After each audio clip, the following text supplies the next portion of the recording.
Hey y'all, come on in. I am so sorry for the delay. Let me tell y'all something. It's so funny. We're talking about anxiety talks.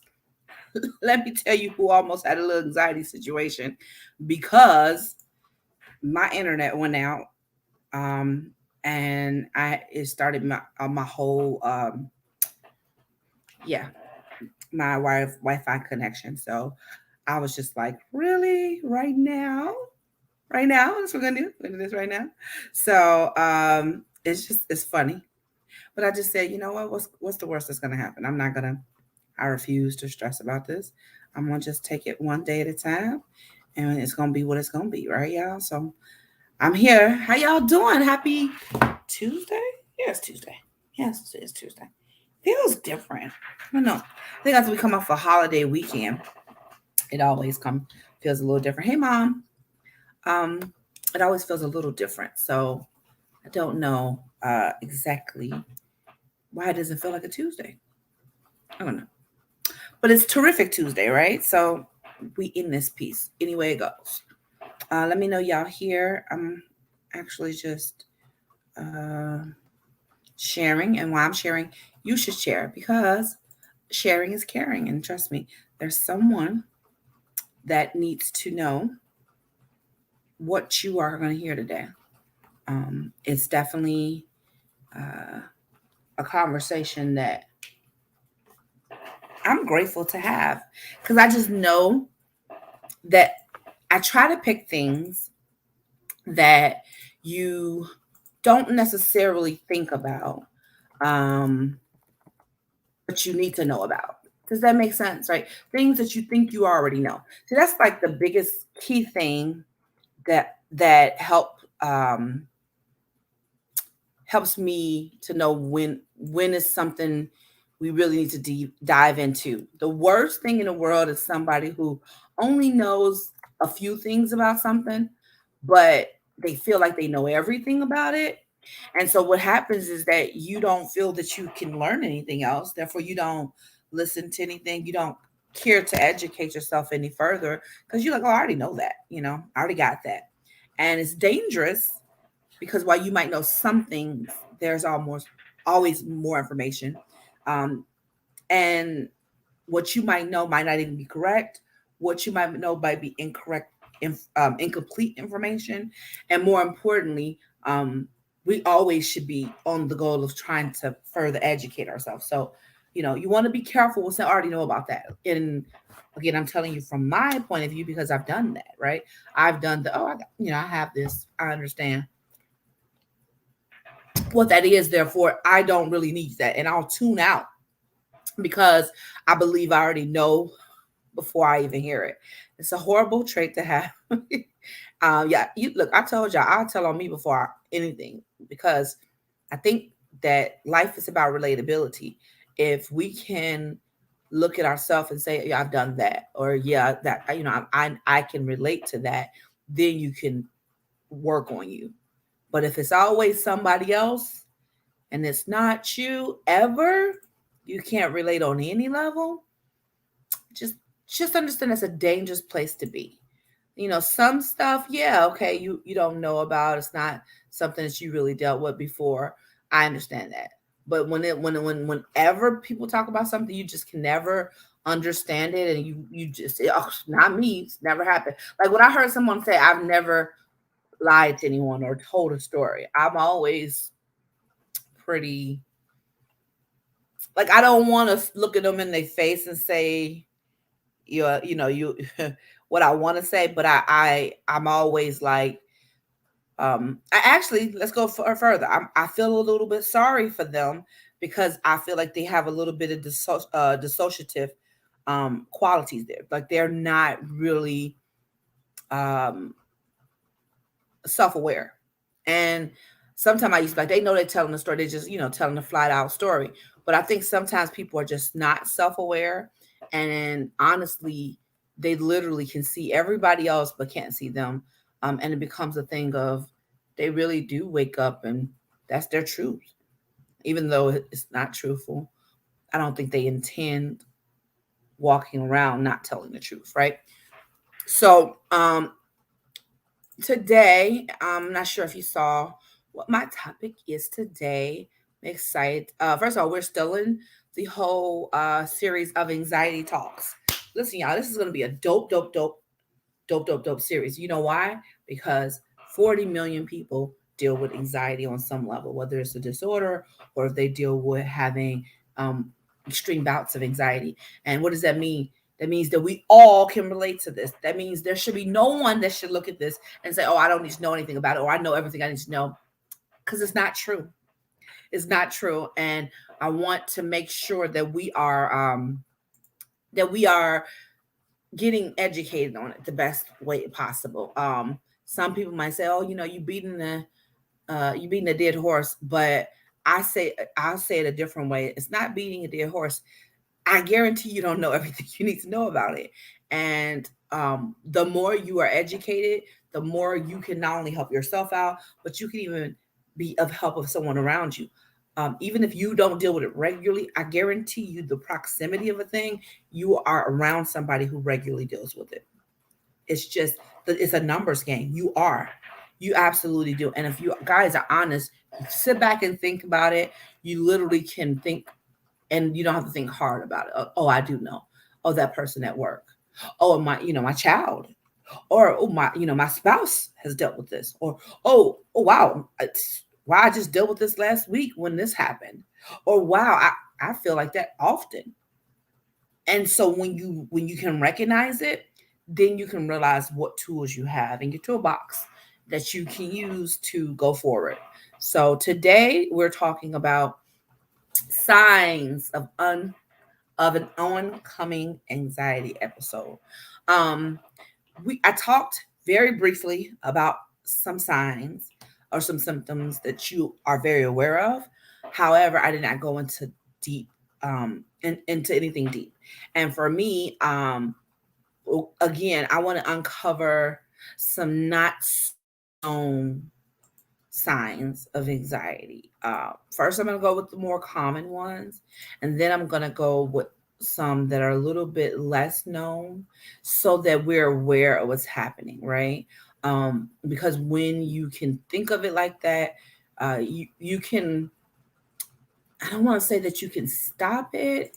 Um, as much as I want to say, the more aware you are, the more you can identify what's happening, and start using the tools you have to go further and make sure that you are um, properly addressing the situation.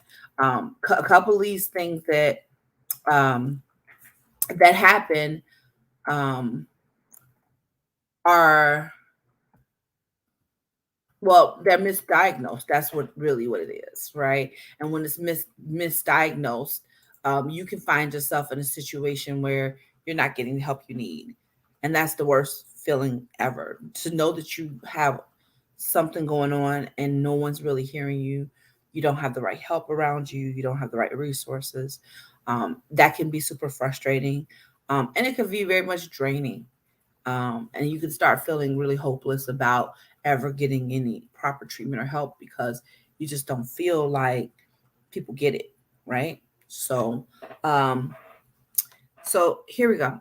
I'm going to go over just some common ones, some things that we kind of all have heard of right now.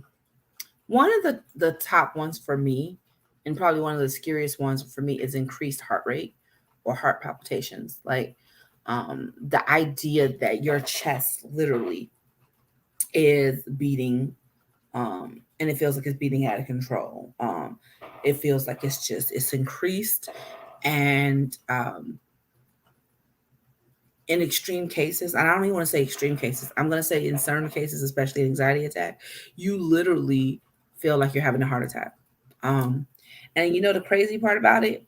I thought that it was only going to be in places where, or in situations where you're having a complete attack. Um, but I just think it's whatever's happening with your physical body.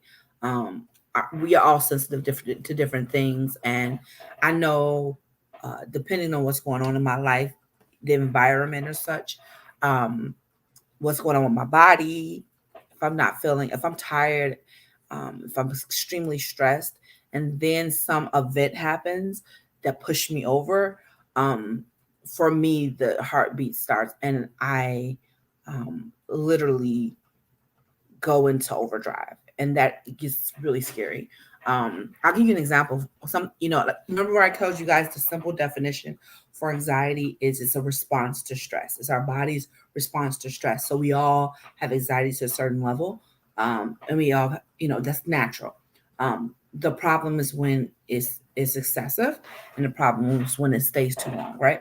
And so response to stress. So for me, like, I know one of the times that I really can tell you when I've noticed I've had deep anxiety is when, let's say, I am out somewhere late by myself and I have a feeling that somebody's around or I'm not safe, like the lack of safety. When I don't feel safe in a place, and any sound or anything goes on, um, it causes stress to me because I now feel like I have to be in like fight or flight, and I feel like I'm in survival mode, right?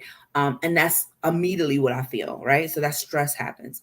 And then the anxiety comes when I don't know what to do to get out of that situation, right? Like, if I know that I'm on at a college campus and I know I have to walk to my car, and I understand that there's no other way to get to my car besides this way. Um, I'm going to create a plan to get there, but in the process of it, the stress levels is causing anxiety for me. And so I notice then that my temperature starts to elevate, my heart starts to beat, paranoia starts to set in, and all of these fight or flight symptoms start. And so, that's some that's something that is um a easy one for me to think of, right? That's how anxiety shows up for me. And I'm sure that um you've had something like that happen. Maybe it's not a safety thing for you, but you've had those feelings. So the first, like I said, is the heart palpitations. That's a big one that we know about. Rapid breathing is also called hyperventilation. So that's a similar one, because usually when you have the heart palpitations, you also have the rapid breathing. And that can get really crazy because when you have an issue breathing, it starts to feel like something is blocking your breathing. And um, depending on how heightened it gets really scary really quickly. So that's another one that we've heard of. Sweating, like I said, if your body temperature raises at a quick pace. It's like, okay, I'm sitting here normal, and then all of a sudden I'm like overheated. I feel like a 20-degree temperature change. And some people say, oh, it's all in your head. It is literally not. I've seen somebody literally, and their body goes to sweating right away because it's trying to respond to that stress that's happening. And that's the anxiety that's pulling up inside of them, right? So that's something that's also um, very common. Um, let's see, here's another one. Like, sometimes you can like physically be trembling, right? Um, it's been times where I have seen people literally shaking all over. And you know what the weirdest thing about it is, they don't realize that they're shaking, right? Sometimes when you're in the middle of an episode or you're about to have an episode, I believe that your body reacts to the stress that it has. And now all of a sudden you are in this moment and you don't really recognize it because you're trying to you're mentally reacting, but you don't realize your body is also reacting. You're physically reacting to, right? um Remember I told you our body is not, or our we are multifaceted. If you haven't heard this from me before, if you're new, I believe in wholeness. And so we're spirit, mind, uh, physical, emotional, and I also believe we have a relational piece. And those are all very much in tune with each other. So sometimes we like to put something in one category, and we don't often realize that they overlap. They do. They really feed each other. It's just about tying them together. So Anxiety is something that's mental.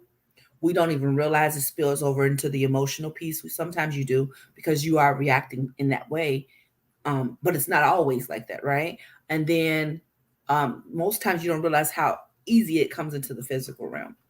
You just don't identify. So my goal today is to tell you how to see the signs of something that's happening, and identify what it is. Most people that have anxiety attacks, when that really severe ones, the hardest part of it is, and it's not even funny, but I'm just gonna tell you, the hardest part is they think that's the first time it's happened. And when they talk to a doctor or a professional, they start to realize that that's not only has it not that's not been the first time, but they've been having them quite often, and it's just it intensified. And so sometimes if you don't understand what something is, you suffer in silence. And so this the goes for us to figure out, what these signs are, or what, you could be with somebody and they're having a situation and you don't know how to support them. What? Right. You don't even understand what to do. And it's not your fault that you don't know. But again, if we educate ourselves, we'll be in the know. So it's the same way as if like you know how to do CPR or the Heimlich maneuver if somebody's choking, or if somebody stops breathing. You have that knowledge in advance so that if a serious situation happens, you can jump into motion versus trying to figure it out at that moment, right? Same thing. If we educate ourselves about these things, not only can we help ourselves, but we can help other people around us. And so that we're better equipped to deal with understanding what it looks like, right? That's why I call this anxiety talks, because it's a silent thing that is decapitating. And honestly, people are not realizing that it's crippling to your life. If you let it can take over, and I just don't want to see that, right? So, so I talked about, I said the increased heart rate, the rapid breathing or hyperventilation, the sweating, um, when you get really heightened about your body shaking or the trembling. Like I've seen people, they physically, oh, my camera keeps shaking. They're physically shaking and they don't even realize it. And I'm like, "Are you okay?" And like, "What's wrong?" And I'm like, "You're shaking," and they don't realize that they are, just because, again, they're mentally distracted and their body has reacted in that moment, right? So that's something that's these are the more obvious things. Here's another um, one that I want to bring up that might not be so obvious. Feeling tired or weak. Now that one was really interesting to me when I saw that one, tired or weak, and I said, "Well, how can that depict, you know, anxiety?" And what it comes down to is your body does become um, extremely engaged. That's the word I want to use. Extremely engaged, all your systems. And what you don't realize is that it's so engaged that you're like tense. And that's the word I want to use. You're completely tense physically. You are emotionally wrapped up. You're mentally, exhausted.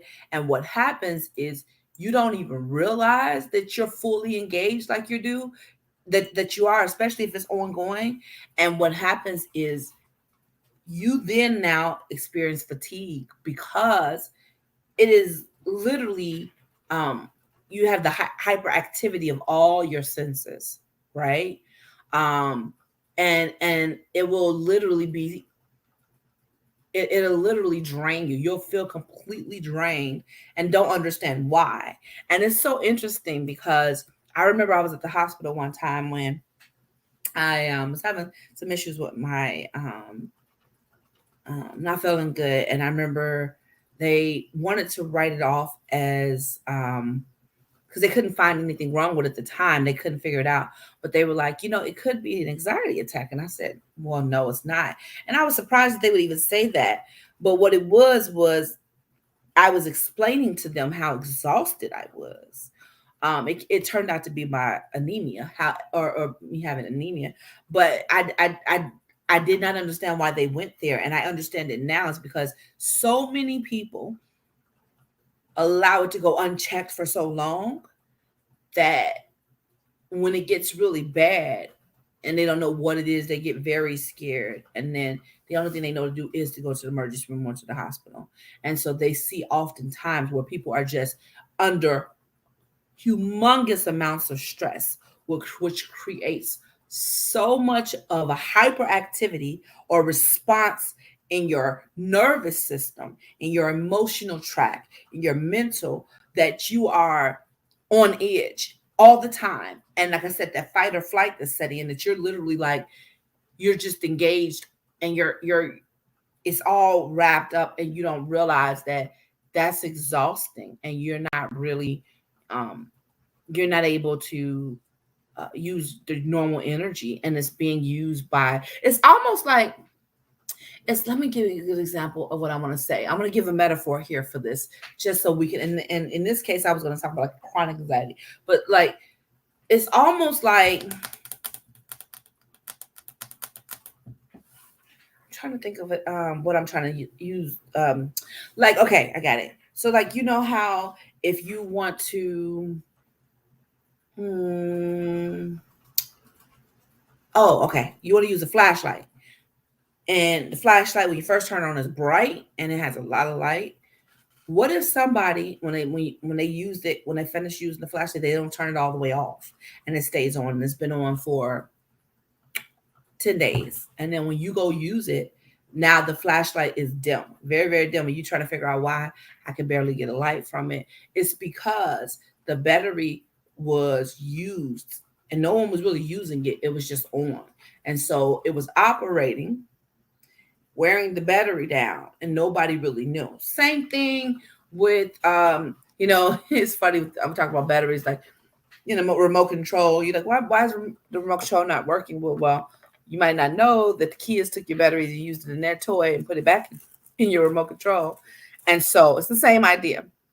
They were being used, you weren't aware they were being used, and then when you tried to use them, you barely got any, juice, right? So that's a surprising one. I didn't realize it to say. So I want you to think about that. If you are dealing with some extreme fatigue, or if you feel exhausted all the time and you've got it checking out, you went to the doctor to be checked out and they didn't see anything wrong. They don't see anything physically wrong. They don't see anything that would show them something is wrong with you.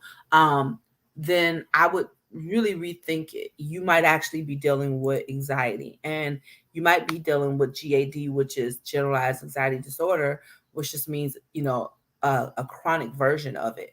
Um, um, because you're dealing with that hyperactivity, your body is constantly trying to adjust to dealing with that heightened level of anxiety all the time. Um, that leads to the next thing. I think I brought it up the other day, is insomnia, right? Because you're always tired. What happens is that when you're resting, you're not resting well, or you can't rest because your mind is overactive, right? It's like over um, producing these thoughts, and now I want to sleep, but I really can't. um and I'm exhausted, so it leads to that fatigue. It's like they bounce back and forth between the two of each other. So and I'm like, okay, who knew that anxiety had to do with insomnia? Who knew that anxiety had to do with in extreme fatigue? So that y'all listen, because I'm sure that you've had some of these symptoms and you thought it was something wrong off with your chemical body symptoms, and with your chemical balance, and it could be. But if you've went through the doctors and you ruled that out, then let's talk about your stress levels, because you might have an anxiety situation, and a disorder. If you have normal stress but you still have high anxiety, there might be an anxiety disorder there that you're just not aware of, right? Um, um, and so another one I thought was pretty um, a good one that I didn't think about was difficulty concentrating. And I'm like, really, for anxiety? Um, and it's like a focus issue. Um, they said that um, there more than 2/3 of people who have generalized anxiety disorder have extreme difficulty concentrating. So this is what I also want to talk about, because sometimes when you're at work and you're not able to concentrate, when your child is at school, or when you're at school, or you're somewhere and you find it hard, we're fast to call it ADHD, all these other different things. Um, but we don't think about the fact that this could be a sign of having anxiety disorder. Um, it gets, the worse it is, the more trouble you will have, right? Um it can interrupt your memory stores. That's the thing that's really concerning, right?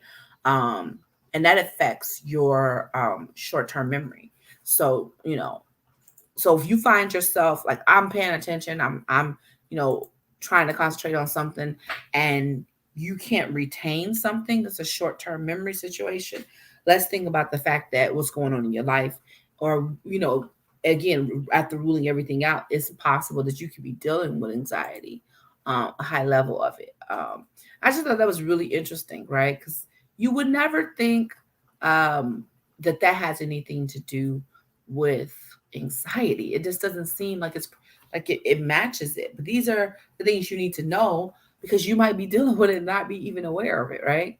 Um, so irritability is one. And so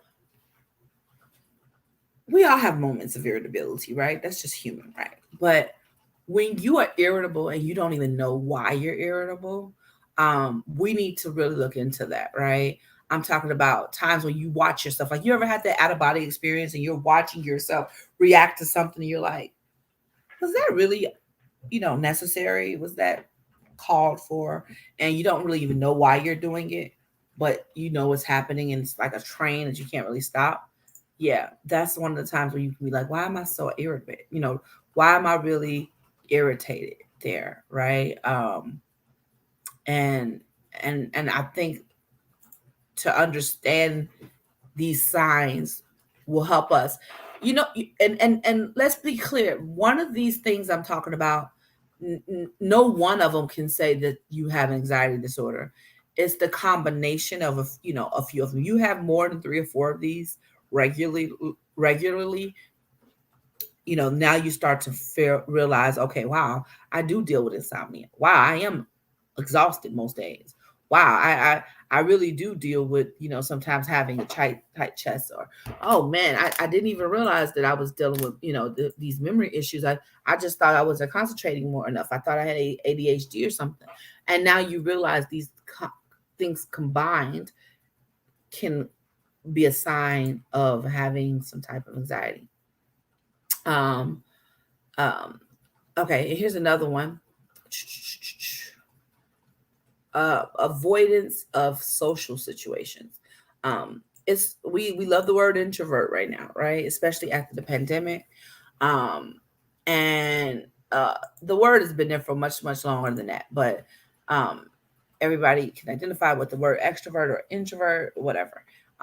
But the one of the things that I think is important here is realizing why you would be avoiding certain social situations.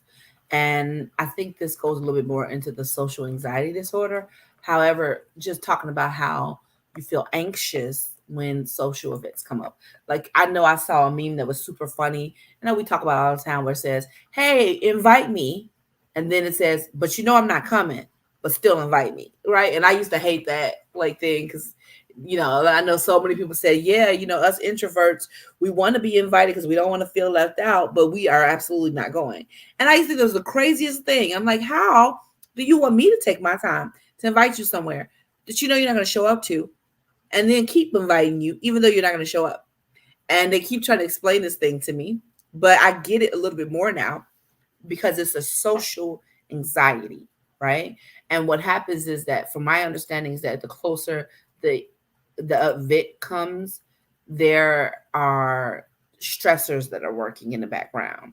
They start to feel more worried. They start to get more, the heart starts beating. They start sweating. They start having intense thoughts and about and nervousness about things. They don't even realize certain other anxieties that they have. Like they don't realize that, oh, I don't like to be in a crowd of a lot of people. So they start thinking, what if so is so many people there that I'm um, uncomfortable. And so then now their body is reacting. Their mind is fully hyper active now, about all the things that can go wrong.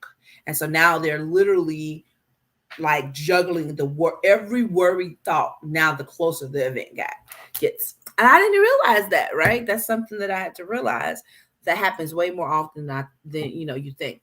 Or they either can be like worried about what people might think about them. Look, what did they wear? How did they show up? The thoughts that they have, they literally are overwhelmed with what people could be thinking about them, right? And those things in combination makes going somewhere extremely difficult. And I didn't even know that, so that was something I learned. So, um, it can get extreme. So it's when it is that extreme, it goes more into the social anxiety disorder. However, most people don't even realize they have it until they're like 20, but they probably started getting it when they were like 11.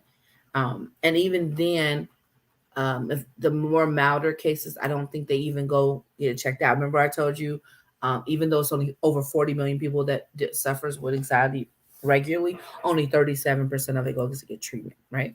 Because they think they should be able to manage it, right? They think they're just shy. They just think they're quiet. They're observant, but they don't realize that those feelings that they have are something that um, they can manage if they get the help that they need, right?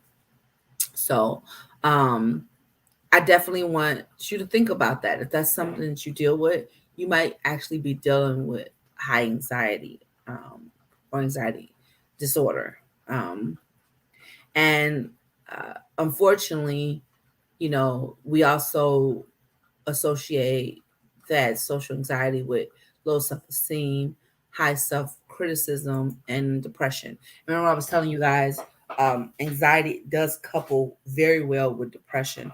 Over 60% of people who have depression suffer from anxieties. So it's kind of like a lot of these things sound similar because one triggers the other and the other triggers, and vice versa, right?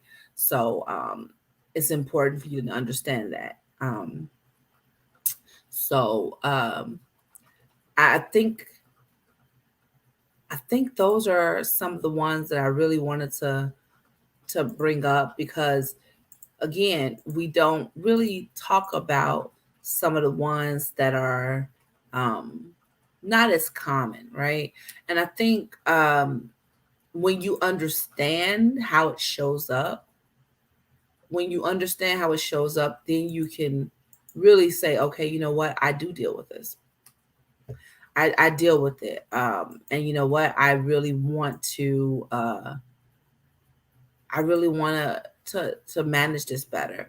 I think that just by listening to this, you probably have not realized that, wow, I have, if I'm not currently dealing with this, I have dealt with this before in certain points and didn't realize what it was. Um, and so hopefully this sheds some light on um, yet another way to identify this and understand that again, you probably just don't even know you have it, or you probably don't even realize that somebody close to you has it, and therefore you are not dealing with it correctly. Um, and don't beat yourself up about it. The more you know, the more you can do with that information. So I think I'm gonna wrap it up here because I think that I was able to give you guys a good amount to for you to reevaluate. And we'll go in to what we can do to do some prevention, some management, even some other types of anxieties. But I really want you to just be able to sit back and say, wow, okay, this is not so out of reach. I've definitely felt this way before. So let's figure out what we can do now. And so as we continue to have these conversations, we can build up a strong knowledge and a plan of attack so that these things are not daunting anymore. These things don't feel so out of reach, and they don't feel unmanageable, and they don't feel like one of those things that you just keep silent about and suffer in silence. I don't want that. I want us to all um, get the help that we need when we need it, right? And even understanding how to manage, even if it's not an anxiety disorder, understanding how to manage these episodes of anxiety that happen. Simple things that you can implement definitely will help you to go a much longer way, and in your journey, and just make it more pleasant. Um, in my head right now, I'm imagining that person that's constantly stressed, constantly high edge, have the activity, and hyperactivity, doesn't sleep well, not recharging, dealing with all these things, and not even realizing that it's anxiety, not even realizing that it's anxiety, and thinking that it's just how they are. It's just how life is for them. They're just this way, and don't realize that they can have relief.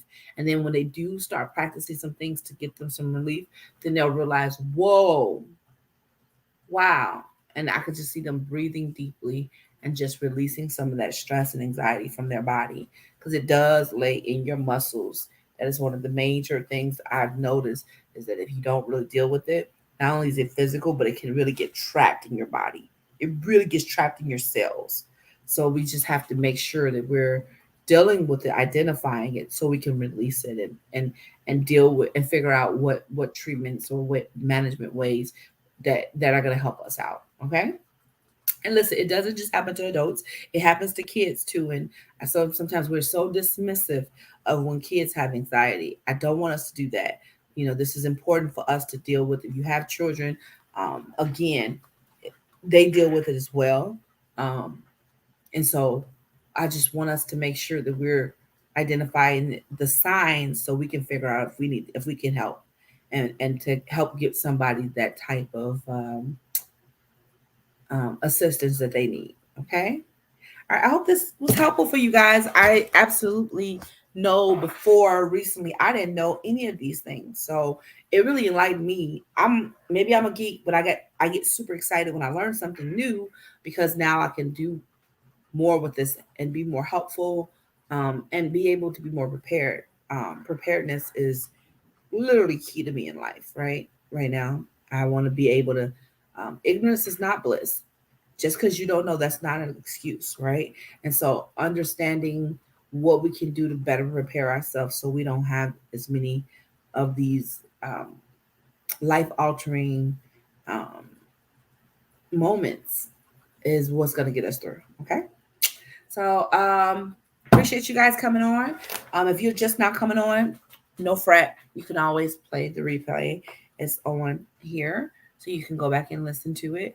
Share, share, share, share. Anybody that you know that could use this, and when I say anybody, I mean everybody. You have no idea how many people deal with this. I told you 40 million, so guaranteed somebody, including um, your close friends and family, have dealt with this, so they can use this information.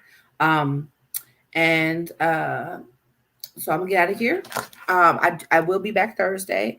We'll have another topic and we'll dive into. Um, it's gonna be good. And I just want to remind you guys that you are enough. Don't you ever forget it. I'm gonna say it until you really believe it. I believe that the more you hear it, the more you start to believe it, the more you manifest it. And that's what I feel. Um, I don't know if you guys see my shirt. This is one of my shirts I had um, started with. I think it's going to be my next launch. Boundaries. Get you some. Let me tell you. I think I said it once before, and I loved it because um, it's exactly what it says. Y'all know how I feel about boundaries, and a lot of times you're stressed and you worrying because you do not have appropriate boundaries. And so definitely let's get through this anxiety series, and we'll talk more even about those boundaries, because it's real in the field. But yeah, look out for this. I'm gonna drop this shirt soon, because I know uh, we need people to understand that boundaries things is real. So I love you guys. Have a great night. Be productive or get some rest, and I will talk to you soon. Later.